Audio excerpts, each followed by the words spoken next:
है, ऐसे 56 एनआरसी आते रहेंगे जाते रहेंगे, हमें कोई धक्का नहीं लगा सकता। क्योंकि दिल्ली में बैठने वालों, कान खोल के सुन लो, हमारा ताल्लुक हमारे बाप दादा से खत्म नहीं होता।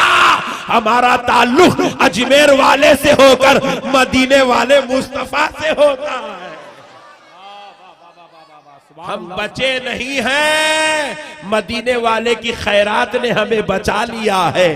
हम पलते नहीं हैं, मदीने वाले मुस्तफा का सदका हमें पाल रहा है। हम बचे नहीं हैं, हमें तो अजमेर वाले की दुआओं ने बचाया हुआ। मेरे भाइयों, किस्मत पे नाज करो। अल्लाह नबी का गुलाम बना के पैदा किया, पूरी जिंदगी सजदे में सर रख के गुजार दिए तो कम है, अल्लाह का शुक्र अदा करते गुजार दिए तो कम है कि अल्लाह ने हमें प्यारे मुस्तफा का उम्मती बना दिया है।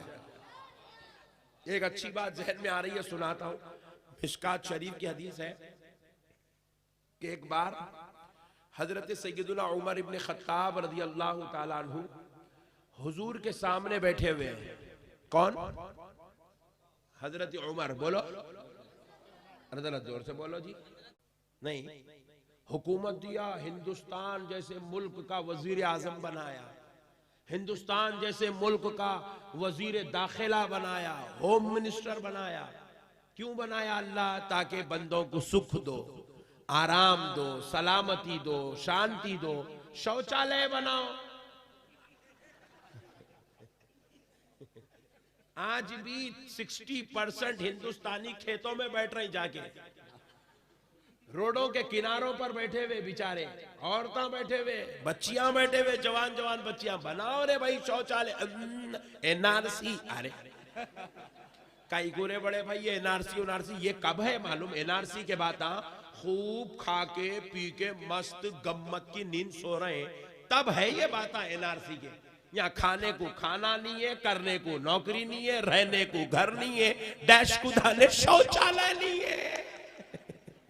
वाह वाह वाह वाह। ये पीरियड में ये बात सूटेबल नहीं है। अमेरिका कर सकता ये बात, हमारे पास घुसपैठियां हैं बोले तो चलता, उन्हें सुपर पावर है, उसका ने खाने को खूब है, रहने को मस्त है, देखने को अच्छा है, उन्हें ये बातें करा तो चलता। यहाँ है नहीं। ट्रेन में बैठा, आज मैं कई जमाने के बाद आज बैठा आप लोगों की मोहब्बत में, झारखंड से हावड़ा को आया, जाके ट्रेन में बैठे तो पानी। अरे मैं बोला एनआरसी क्या लाते रे बड़े भैया, ट्रेन में पानी नहीं है। वाह वाह वाह वाह वाह, क्या बात है, क्या वक्त आ गया हमारे हालात। किधर हमारा मुल्क एक दुनिया का सबसे बेहतरीन मुल्क है। आज दुबई में जितने लोग अच्छे मुकाम पर हैं, अमेरिका में जो अच्छे पोजीशन पे हैं, चाहे वो साइंस के एतबार से हो, चाहे वो खिदमत के एतबार से हो, चाहे वो सिविल इंजीनियरिंग के एतबार से हो, चाहे मेडिसिन लाइन के एतबार से हो, वो सारे अच्छे लोग हिंदुस्तान से गए सो है। क्योंकि हम अपने बच्चों को पढ़ाए लिखाए काबिल बनाए, चाहे वो बच्चा हिंदू का होगा चाहे मुसलमान का होगा। अच्छे पढ़ लिख के काबिल होने के बाद हमारे बच्चों ने जब पलटकर अपने मुल्क की तरफ देखा तो लोगों ने देखा कि हमारे बाप कुछ नौकरी नहीं मिली, हमारे कहां मिलेंगी। निकल के कोई अमेरिका चले गया, कोई लंदन चला गया, कोई कनाडा चला गया, कोई दुबई चला गया, क्रीम पूरा चले गया। अब कौन रह गया? शोले मेरे जैसे तुम्हारे जैसे दीवाने लोग हैं। अब वो दीवानों को तो भी कम से कम संभाल के जरा अच्छा रख ले बाप। नहीं, एनआरसी होना लोग मत। अब कहां से ये सब भामटे बातें हैं, टाइम पास के बातें हैं। एनआरसी कुछ भी कोई भी नहीं कर सकते। एनआरसी करना इतना बच्चों का खेल नहीं है। हम अपने दानिशमंद लोगों से पूछे क्या यार वो एनआरसी ऐसा बैठे बैठे हो जाती है। पूरे हिंदुस्तान के 140 करोड़ लोगों के लिए एनआरसी करने का खर्चा कम से कम 10 लाख करोड़ होता। कितना होता मालूम? 10 लाख करोड़। कहां से लाते? है सो मालिया पूरा लेके चले गया। कहां से लाते 10 लाख करोड़? कहां से करते एनआरसी? क्या भामटे बात है? एनआरसी करना बच्चों का खेल है, दिल लगी है, टाइम पास है। दहशतगर्द बताता रहा, मगर सुन ले, झूठ कभी कामयाब नहीं हो सकता है। जो हक है वो हमेशा सर बुलंद रहता है। हक कभी को है खत्म नहीं होता, हक हमेशा बुलंद रहता है। तुमने लाख कोशिश कर ली कि मुसलमान को बदनाम किया जाए, मगर खुदा की कसम मुसलमान बदनाम नहीं हुआ। आज मुसलमान अमन का पैकर बना हुआ है, मोहब्बत का मरकज बना हुआ है, सबर का मरकज बना हुआ है, सलामती का मरकज बना हुआ है। खुदाए रब्बे जुल जलाल की कसम, मुसलमान मर तो सकता है, जान दे सकता है, मगर अपने अजीज मुल्क हिंदुस्तान के साथ गद्दारी नहीं कर सकता। ये मुल्क हमारे बाप दादाओं से हमको नहीं मिला, क्या कहने, ये मुल्क हमें गरीब नवाज से मिला है, ये मुल्क हमें बंदा नवाज से मिला है, ये मुल्क हमें महबूब इलाही निजामुद्दीन औलिया से मिला है, ये मुल्क हमें हजरत बुखारी साहब से मिला है, ये मुल्क हमें हजरत मंसूर साहब क़िबला से मिला है, ये मुल्क हमें औलिया अल्लाह के सदक़े में मिला है। एक हिंदू भाई इस जमीन को अपना धर्म मानते हुए इसको इज्जत देता है, माता की जगह देता है, इसको अपना भगवान मानता है, मगर एक मुसलमान इस मट्टी के साथ कभी गद्दारी नहीं करता। क्यों? क्योंकि इस मट्टी को मुसलमान मुक़द्दस मानता है, एहतराम वाली मानता है, इज्जत के लायक समझता है, ताजीम के लायक समझता है। और हमारे मजहब ने तो इस जमीन को पाक कहा है। ये पाक जमीन है, ये पाक है, तभी तो मुसलमान इस जमीन पर अपने रब को सजदे कर रहा है। ये जमीन पाक है, तभी तो मुसलमान इस हिंदुस्तान की मिट्टी से तयम्मुम करता है। ये मट्टी पाक है, इसीलिए तो हिंदुस्तान का मुसलमान इस बात से हिंदुस्तान से मोहब्बत करता है, क्योंकि ये वो पाक जमीन है जिसमें कमोबेश 1 लाख औलिया अल्लाह आराम फरमाए। जिंदाबाद जिंदाबाद। 1 लाख औलिया अल्लाह कमोबेश इस हिंदुस्तान की जमीन में आराम कर रहे हैं। हम पूरी जमीन पर कहीं सर अगर नहीं टिकाए, लेकिन बात सजदे की आती है तो इसी जमीन पर अपने वहदहू ला शरीक परवरदिगार को सजदा करते हैं। इसी जमीन में हम अपने बाप दादाओं को ही नहीं बल्कि अल्लाह के महबूब वलियों को दफन किए हुए हैं, क्योंकि ये जमीन मुकद्दस और मुहतरम है। एक हिंदुस्तान का मुसलमान अपने मुल्क से प्यार करता है, अपने संविधान से प्यार करता है।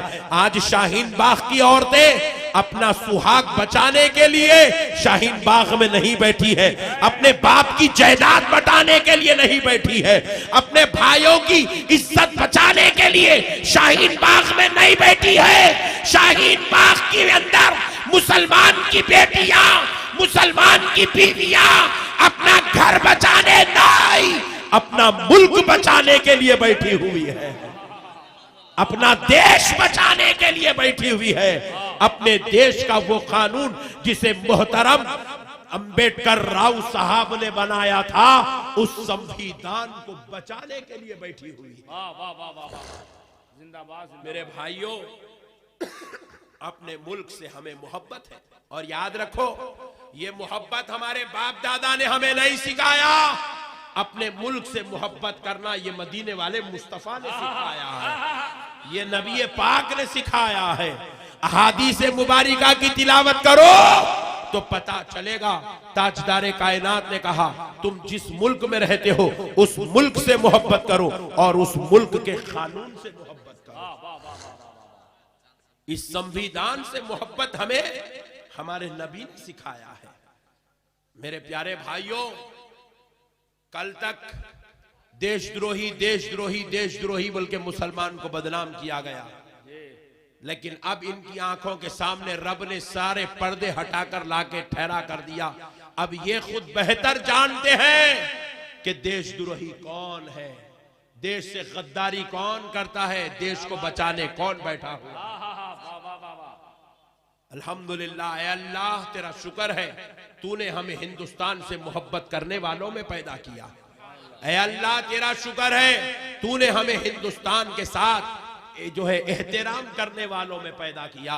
क्योंकि मेरे प्यारे भाइयों, ये जो तराना है, सारे जहां से अच्छा हिंदुस्तान हमारा, हम बुलबुले हैं इसकी, ये गुलसिता हमारा, ये किसी और ने नहीं लिखा, ये तराना एक मुसलमान ने लिखा है, अल्लामा इकबाल ने लिखा है, ये एक मुसलमान की बोली है। सारे जहां से अच्छा हिंदुस्तान हमारा। मेरे प्यारे बुजुर्ग और दोस्तों, अलगर्ज ये जो एक बुरा वक्त चल रहा है, लोगों को कुछ भी काम नहीं है, टाइम पास करने के वास्ते क्या करेंगे, जीएसटी ला के देखे कुछ भी नहीं हुआ, नोटबंदी करके देखे कुछ भी नहीं हुआ, 3 तलाक करके देखे कुछ भी नहीं, अरे सब कुछ भी हो रहा ही नहीं, कुछ तो होना क्या, एनआरसी लो गम्मत, उल्टा ही हो गया, कुछ करने गए यूं हो गया, उल्टा ही होगा मसला पूरा। मेरे प्यारे भाइयों, अल्लाह का एहसान है। एक साहब मेरे को बाजू वाले बोले, मौलाना आप लोग बोलते ना औलिया अल्लाह मदद करते, औलिया अल्लाह मदद करते, बोला बहुत करते, बराबर करते, फिर आप कहीं क्यों नहीं कर रहे? एनआरसी पार्लियामेंट में बिल पास होगा एनआरसी का, बोलो सुभान अल्लाह। पार्लियामेंट में बिल पास हो गया, सदर जमहूरिया की सिग्नेचर भी हो गई, और हमारे मंत्री जी कह रहे हैं 1 इंच भी पीछे नहीं हटेंगे, बोले